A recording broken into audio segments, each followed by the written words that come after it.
I'm Marty Coane. You're listening to Radio Times here on WHYY.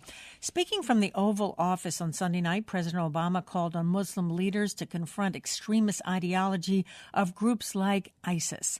He said the terrorist group's followers were thugs and killers who were part of a death cult. Muslim leaders here and around the globe have to continue working with us to decisively and unequivocally reject the hateful ideology that groups like ISIL and al-Qaeda promote, to speak out against not just acts of violence, but also those interpretations of Islam that are incompatible with the values of religious tolerance, mutual respect, and human dignity. He then declared that it was the responsibility of all Americans to reject discrimination against Muslims in this country. It is our responsibility to reject religious tests on who we admit into this country. It's our responsibility to reject proposals that Muslim Americans should somehow be treated differently. Because when we travel down that road, we lose. That kind of divisiveness, that betrayal of our values, plays into the hands of groups like ISIL. Muslim Americans are our friends and our neighbors, our co-workers, our sports heroes. And yes, they are our men and women in uniform who are willing to die in defense of our country. We have to remember that. Yesterday in South Carolina, Donald Trump was called for a database to track Muslims and claimed to have seen thousands of Muslims celebrating after al-Qaeda attacked the World Trade Center, and the Pentagon went one step further with this outrageous and appalling statement. Donald J. Trump is calling for a total and complete shutdown of Muslims entering the United States until our country's representatives can figure out what the hell is going on. Joining us here in our Philadelphia studio is Muqtedar Coane, Associate Professor in the Department of Political Science and International Relations at the University of Delaware, where he founded the Islamic Studies program. He's also co-founder of the Delaware Council on Global and Muslim Affairs. And Muqtedar Coane, nice to have you back with us on Radio Times. Thank you for having me, Marty. You're very welcome. And joining us by telephone is Shahed Amanullah. He's a community leader, entrepreneur, founder of several new media startups, including Athanas Labs that focuses on nurturing Muslim talent and businesses with positive social impacts in Muslim communities. He was a senior advisor for technology at the U.S. State Department, also editor-in-chief of altmuslim.com. That's an online news magazine covering issues related to Islam in the West. And Shahed Amanullah, nice to have you with us on Radio Times as well. Wonderful to be with you. Muqtedar, if I can begin with you. The president talked about the dangers of playing into the hands of ISIL. Is what Donald Trump's saying playing into the hands of ISIL? Yes, he seems to be the biggest spokesperson for ISIL at the moment in the West. His comments, his atrocious comments, which are so hateful. If any Muslim cleric were to make these kind of insightful statements, they would be locked away permanently as inciting terrorism and violence. But he seems to be running his campaign as a campaign which is based on hateful statements. But it's statements like this which alienate people, young Muslims who feel that no matter what we do in this country, we will always be treated as the enemy. And then they become fodder for people who are recruiting for ISIL. It's not just that the fact that they may not everybody get radicalized, but what is more dangerous is that while a tiny fraction may get radicalized, a large segment of the Muslim population is frightened, is alienated, and they feel disenfranchised. And so your biggest ally against ISIL is impoverished and diminished in its capacity to act in the defense of this country. So when President Obama says we should fight ISIL, we need everybody to strengthen us, not weaken us. Well, Shahed, let me get you in on the conversation, a variation on that same kind of question. It is interesting and I think encouraging that there's been so much criticism of what Donald Trump said. But nonetheless, we heard the applause. We know where he stands in the Republican Party. How do you view him and his statements about Muslim Americans and about Muslims around the world? Well, look, I mean, in the wake of the attacks in Paris and also the attacks here in Southern California, I understand why people are afraid. And Trump understands that. He's a consummate, reader of the audience, and he's playing into that fear. What people don't realize is that, there are millions, and the numbers vary, but there are millions of Muslims that have been a part of the fabric of this country for decades. and have been extremely productive. And, but the lens that Trump uses is purely the lens of terrorism.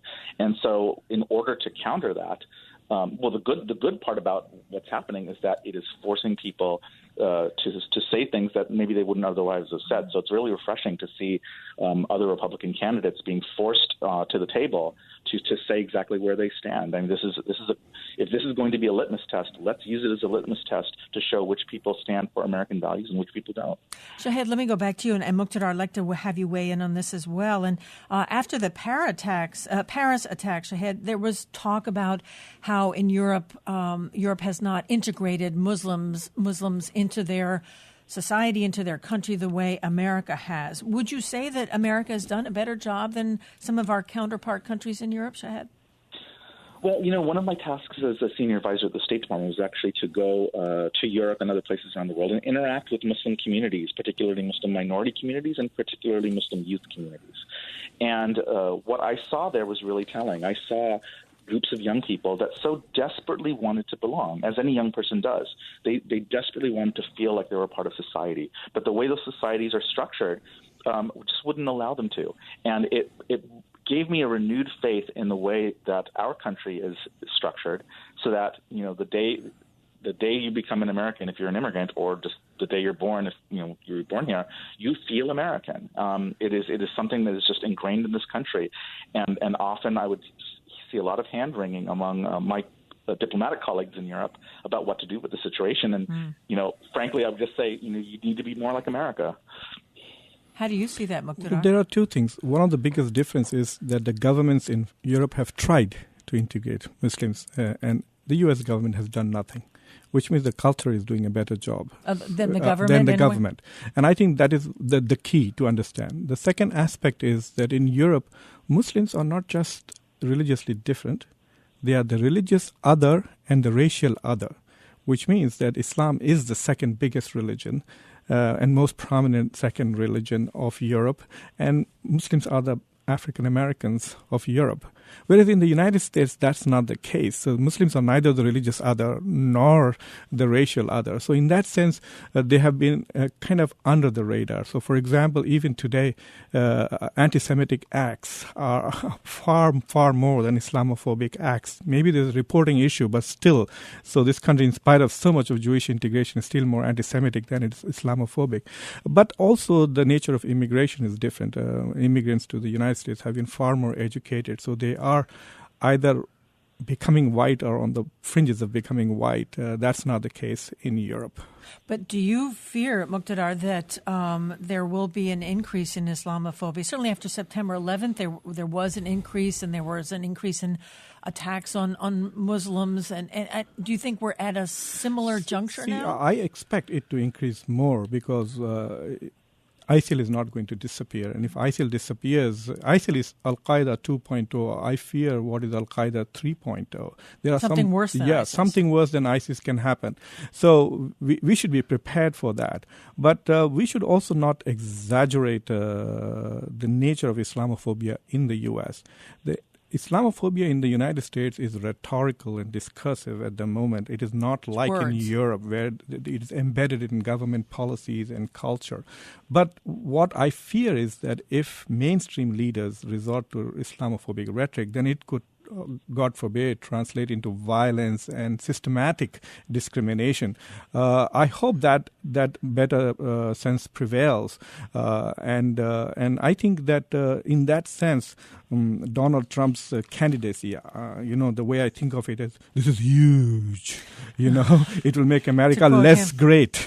That's what it's going to do, and I think more and more Americans will soon realize that it is people like Donald Trump who bring shame and scorn to America than anybody else. And I think that might turn the tables on Islamophobia.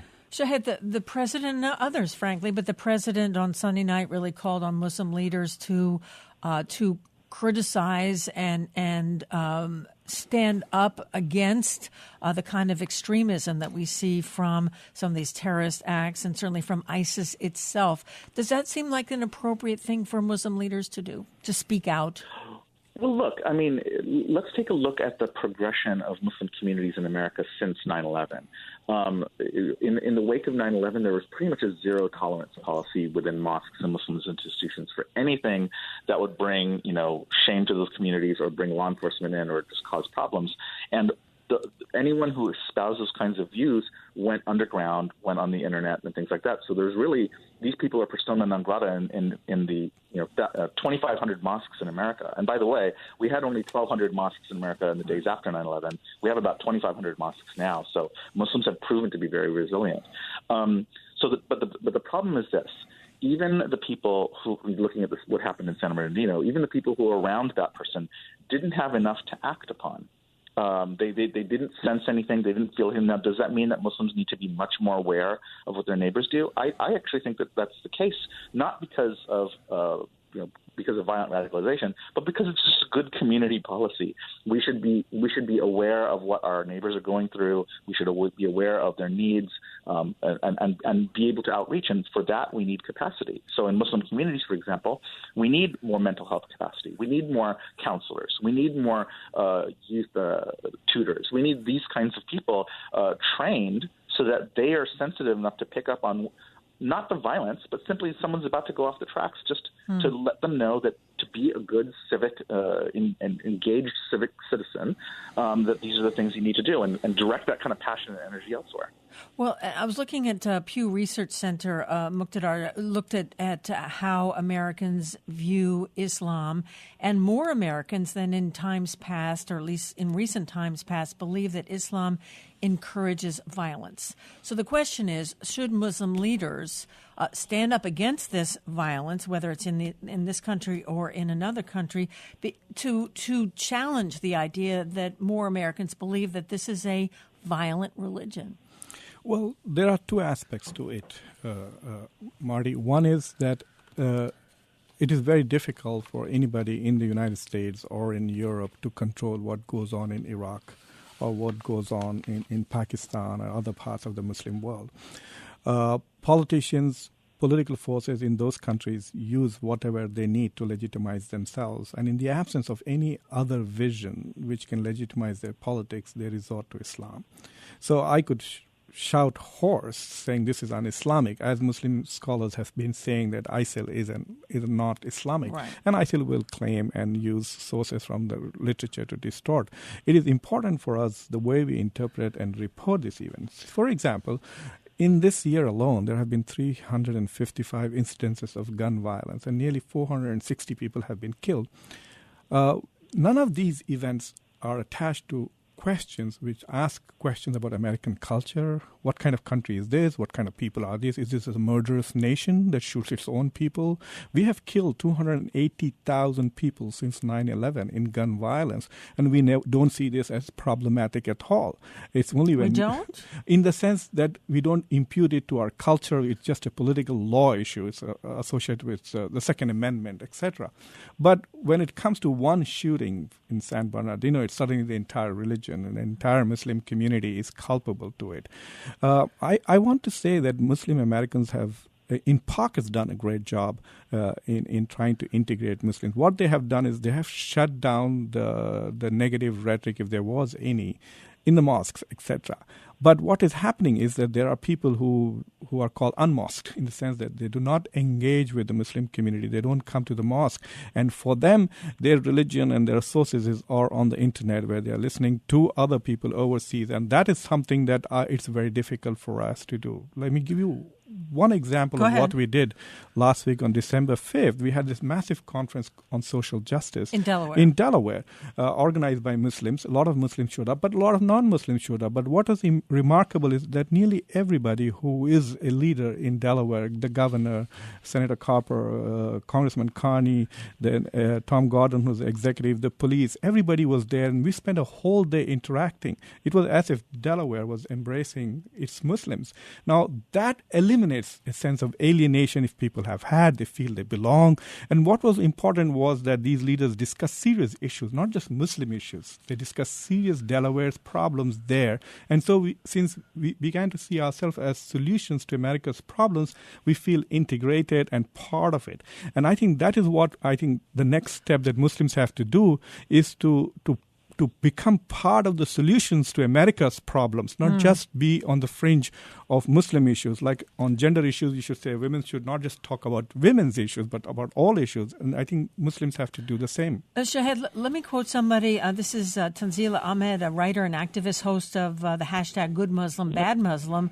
This is a podcast, who said, it's just not fair to Muslims to have to bear this responsibility of condemning when there are so many other violent acts occurring in America. No other communities asked to do it. We don't make police condemn all acts of violence perpetrated by cops. Only people of color are expected to bear the responsibility of a larger group in this way. Do you agree with what Tanzila Ahmed said? Yes, I do. But here, and Tanzila is a good friend of mine. She's a great commentator on these issues. But I think it's a much more complex issue. So let's just passionately look at condemning, right? If we're asked as Muslims to condemn, what the first thing is psychologically that otherizes us. It puts us outside the fold of American community. Secondly, we know that ISIS doesn't care if we condemn. They really could care less. So at the end of the day, so it doesn't move the needle on protecting us. It doesn't move the needle with respect to ISIS or their fanboys or people like that. It is really just a salve for people to feel like something's happened when something really hasn't happened. And so what I want people to understand about this whole condemning thing is that I'm interested in solving the problem. If it's just about making you feel good, then this is a false sense of security. But if you really want to solve the problem, let's have a much deeper conversation about things. And Muqtedar referenced, I think, what the real problem is that the bulk of this is happening, in these closed spaces, in the dark web, online, on social media. And they're not done in a way that we can effectively monitor them. You can come up with a filter for pornography. You can't come up with a filter for ideology. And this is the problem. So this, at the end of the end, you can play whack-a-mole all you want with Twitter accounts and websites and things like that, but it doesn't confront the ideology. So what needs to happen is there needs to be an empowerment of people to be able to cultivate narratives, to cultivate expressions in ways that attract this very same group of people in the way that they're being attracted right now. So there's something about the ISIS narrative that attracts them. Let's ask ourselves, what is it about that narrative that's attractive, and can we come up with an alternative, positive identity that brings that same group over to our side?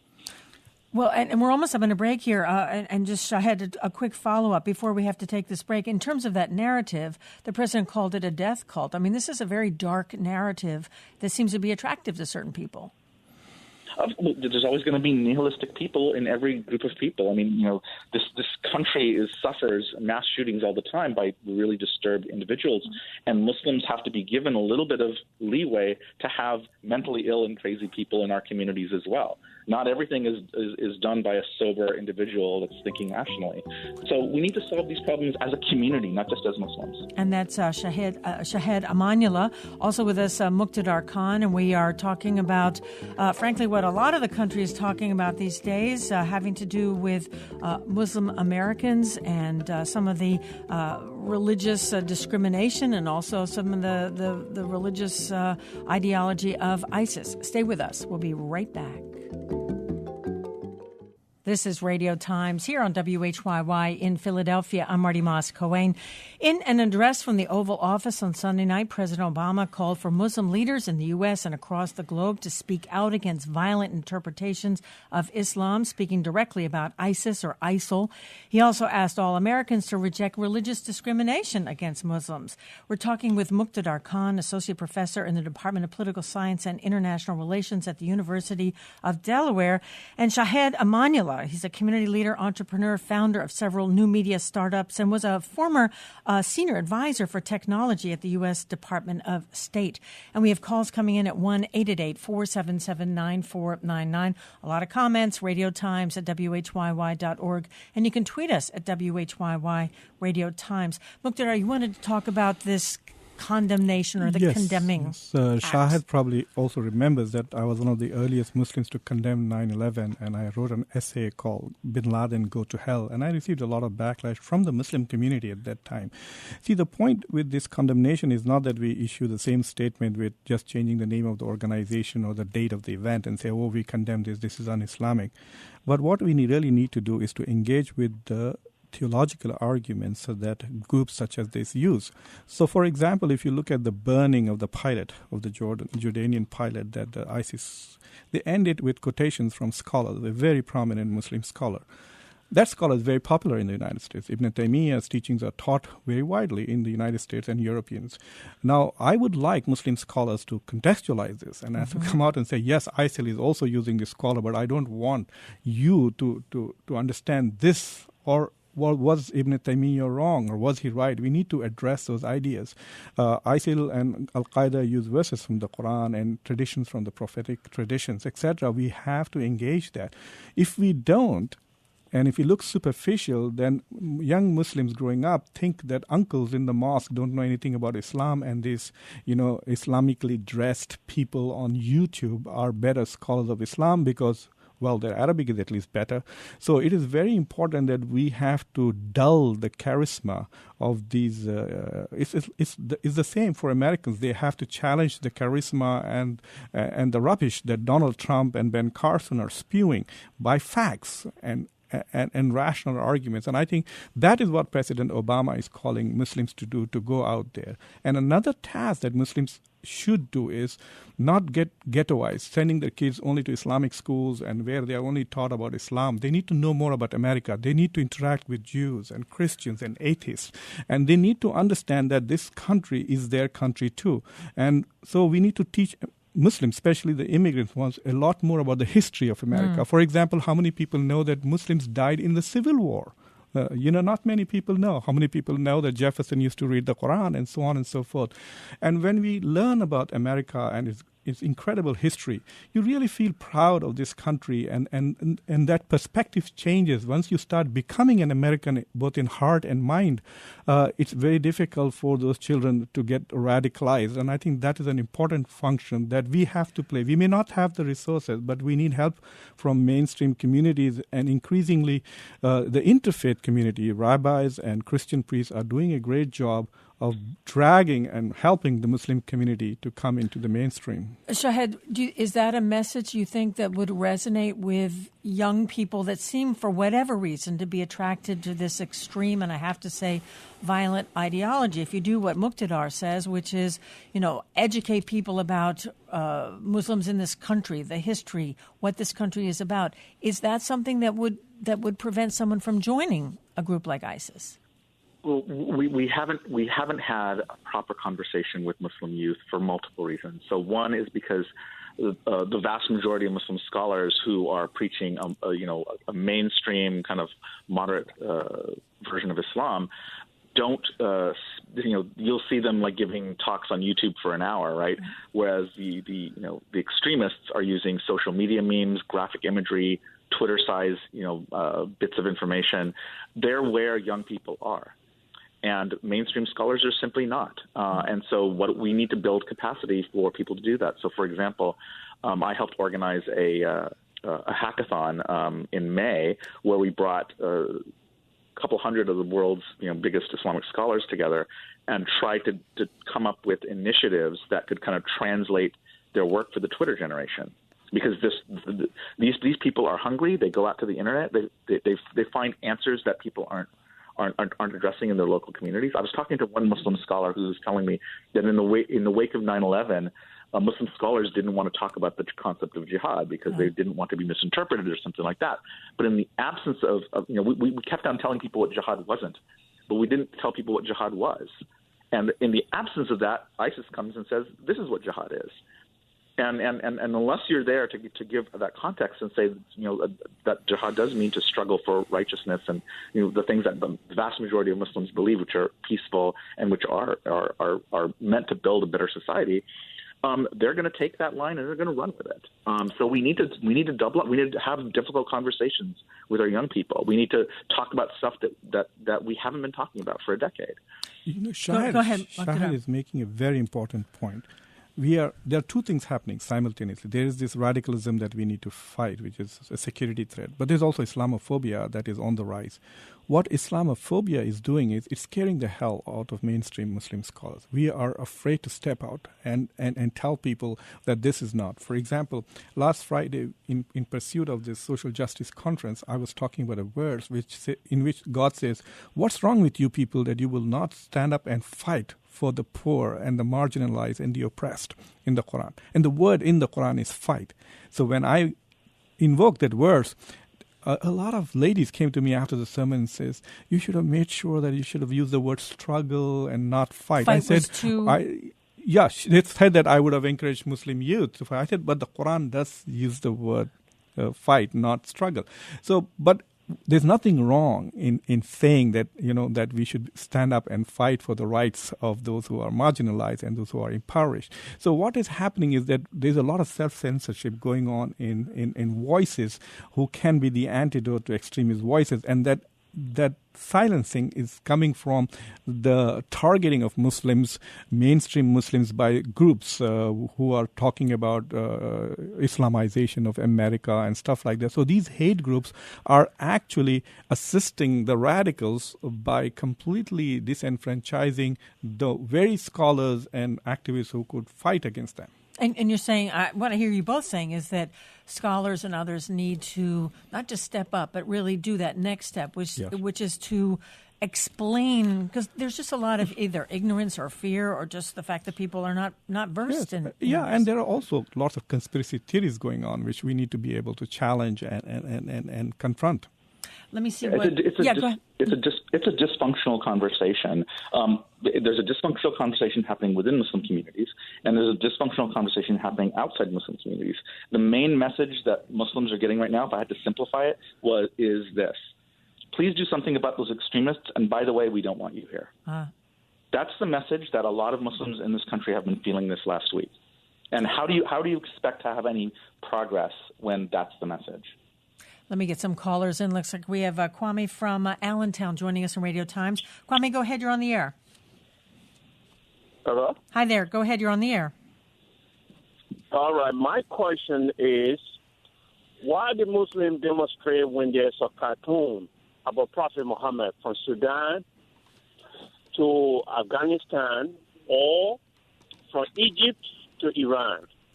Why we can't come out and condemn, also demonstrate against this evil eye? Yes, we are not responsible for the killing, but yes, we have the responsibility to distinguish ourselves from this barbarous eye. Those that claim the name of Muslim to kill, why we can't come out as a Muslim to condemn them, to demonstrate, to show to the world our demonstrations with me communicating to the rest of the people that these people does not represent all. This is not Islam. We are not part of this. Islam is a peaceful religion. We are not communicating. We are not talking. Well, Coane, I appreciate the call to Radio Times, and Shahedi raises an interesting point about demonstrating against cartoons, the cartoons of the prophet, but not seeing the same level of demonstrations against some of these violent acts. Sure. Well, I think that's a really good question, and I think what people need to understand is, first of all, there were not only were there no protests in America against those cartoons, there was hardly a peep. Muslim communities in America were simply not bothered by it. So I think people need to ask themselves, why was that? So you had basically, if you looked at protests that were happening around the world, the more dysfunctional those societies were, politically and et cetera, the more you would have these kinds of protests. But the more integrated and assimilated Muslim communities were, it didn't even raise an eyebrow. So this is why, when I was doing my work with the State Department, and you see people doing these protests overseas, it's like, look at the way American Muslims have handled themselves. America gave them a place to be fully Muslim and fully American, and when they're allowed to reach their full potential, the right thing happens. So how do we take what we've done here successfully and amplify it for the world? That's an interesting comment. Muqtedar?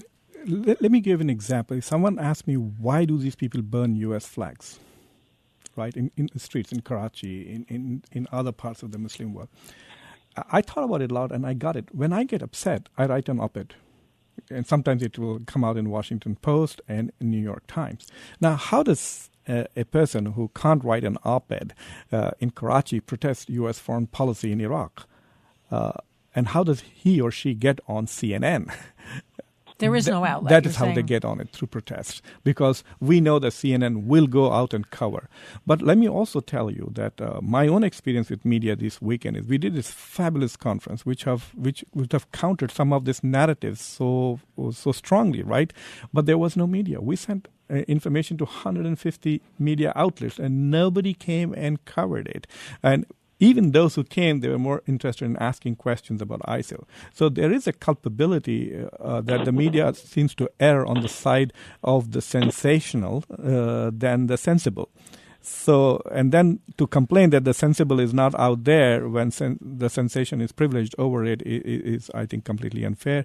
And you must also understand that Muslims are less than 1% of this population. We are less than 1% of the population. We can't be everywhere. We can't be doing every day. And Shahid's point that Muslims the question is, why didn't the Muslims in the United States operate? Because except Philadelphia Inquirer, actually nobody else published those cartoons. No, yeah, that's true. I certainly remember that as well.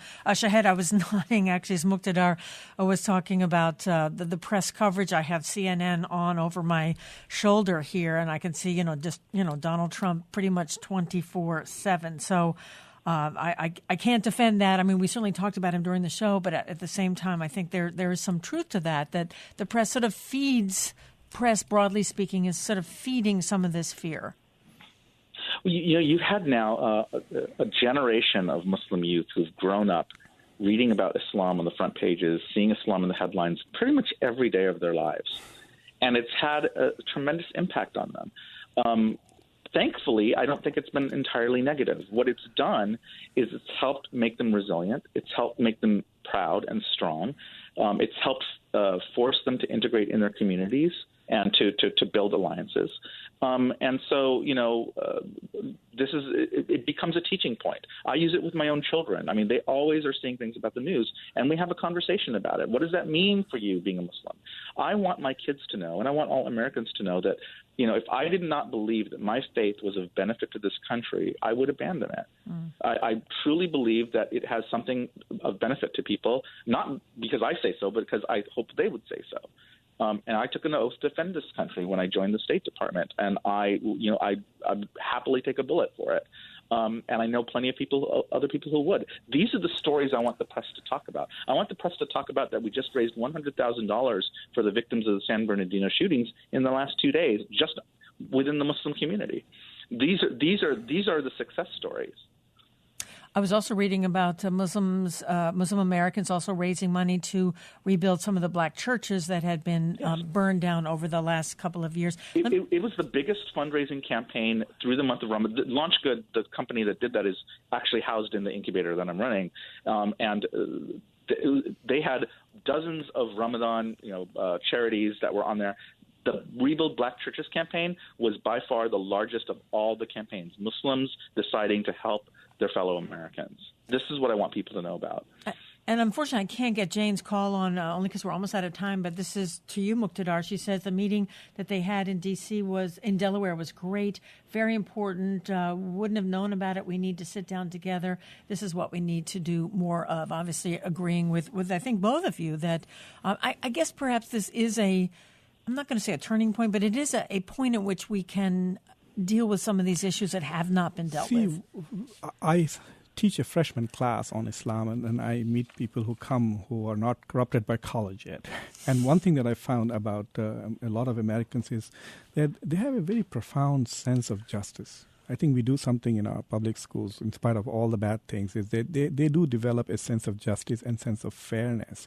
So when they are exposed to alternative viewpoints, they are open to it. They are critically open to the point. But the thing is that people also tend to think that if they hear something on television, it must be true. So if you have Donald Trump 24/7, those who are just skimming through, they will assume that what he's saying is true. Otherwise, why will he be on TV, right? This is not an entertainment channel. This is news, and that is a very big challenge for us. That the issue of media responsibility is never raised. I mean, I think the same question that are asked of Muslims should be asked of media. Well, on that note, we're going to end our conversation. Muqtedar Coane, thanks so much for joining us today on Radio Times. Associate Professor in the Department of Political Science and International Relations at the University of Delaware, where he founded the Islamic Studies program. Shahed Amanullah, thank you very much for joining us as well. Thank you so much. You're welcome. Community leader, entrepreneur, and founder of a couple of media startups, also former senior advisor for technology at the U.S. State Department, and editor-in-chief of altmuslim.com. Go to whyy.org/Radio Times, and you can find out much more about the program, including how to download a podcast of the show, find us on Facebook, and follow us on Twitter. I'm Marty Coane. Thanks for joining us in this first hour of Radio Times, and do stay with us. We will be right back.